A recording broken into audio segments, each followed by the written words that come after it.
Okay. My name is Gracie Thomsen, and I'm from the program on the environment from the University of Washington, and this is my capstone project. The title of my capstone project is Dry River Wet Ice, Collaboration Can Help. My site supervisors for this project were Allison Schweitzer and Mary Ravborn from King County Stormwater Services, and my faculty advisor was Yan Chu Ming, who also belongs to the program on the environment. Jumping into a little background on my project, for my research, I really wanted to focus on the mental health challenges that environmental practitioners face working in the environmental field. Some challenges can be burnout, harmful ecological emotions, and isolation, which can then affect their work and mental well-being. When I was looking at studies, it was showing that for environmental activists in impacted communities, that collective action and communal coping, in which a group essentially works towards a problem together, can help alleviate these mental burdens. So when thinking about what could emulate that within environmental practitioners' work, I thought of collaboration, which a lot of environmental practitioners do frequently. As such, this study sought to examine the facets of collaboration and how it can be useful for practitioners. Looking down below at the background section, you can see the visualization for this process that I had to come up with my research questions with. First, we have environmental work, then creates mental health challenges, and my hypothesis of sorts was that in a collaborative, environmental practitioners would be happier than versus just alone. My research questions for this project were what makes collaboration useful for environmental practitioners, and how do facets of positionality relate to barriers to connection, as positionality essentially is important due to the interpersonal connections that are needed for collaboration. For my internship in methods, I did this internship during the summer of 2023, and it was all remote. I did it with King County Storm, which essentially stands for Stormwater Outreach for Regional Municipalities. With them, I conducted a literature review. I did 7 semi-structured interviews over Zoom with members of Storm, and I did an online survey that had 121 qualified participants. To be a qualified participant for both the interviews and the survey, a participant had to be an environmental practitioner or identify as one. Jumping into my results, the uses of collaboration.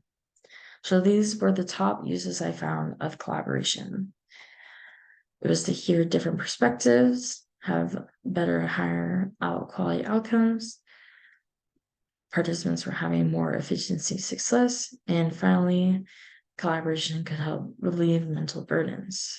And down below, you can see that each factor has a quote associated from the participants themselves. Next, on to barriers to connection, we kind of have a similar setup in which quotes are associated with each barrier. And I say barrier because these positionality characteristics that I identified with my site supervisor, which are age, gender, race and ethnicity, work experience, and work position, are not the cause of these barriers to connection, but are simply the related factors in which these barriers are occurring, which you'll see if you read the quotes. Next, we have reasons that these are barriers. There's many more quotes than I put on this poster, and within these barriers, the top 3 factors that I found that were kind of causing the barriers were microaggressions, unsafe working environments, and lack of respect. And some suggested solutions that I found for these reasons for barriers were: for microaggressions, take stock of your thoughts, believe others when they kind of tell you their experience, and practice conversations in your head, kind of try to see where your internal biases are not like leading you, and know to question your own self when you're having some of these thoughts, as a lot of this stuff is systemic, right? And for unsafe working environment, assess your situation, take part or implement trainings depending on your position within the workplace, and record everything that happens. And for lack of respect, be professional, be polite, and be transparent. And if you are unfortunately the one who is dealing with the lack of respect towards yourself, please refer to unsafe working environment. For broader significance, I hope that organizations will foster collaboration as well as interpersonal connections between coworkers.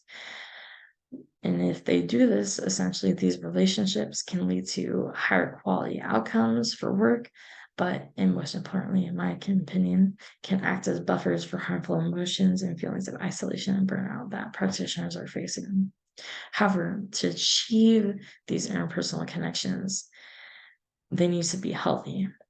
Organizations need to take a long look at how their people are being treated and how the work environment that they are promoting is kind of affecting people's mental health within the workspace. And after they do this, they can then work towards making a safe and respectful workplace for environmental practitioners. And finally, if environmental practitioners don't essentially have to deal with these problems at work, and if they can foster these healthy interpersonal connections that then foster better well-being, they can then do a better job at kind of doing the great work that many of them do, such as combating environmental degradation, making sure everything's clean, safe, and healthy for everyone around, etc. And finally, for my acknowledgements, I'd like to thank my site supervisors and my faculty advisor, Yanju Wing. I would also like to thank Nancy Hardwick, Don Dollison, Melanie Good, and Jessica Lechenberg for helping along with this arduous process.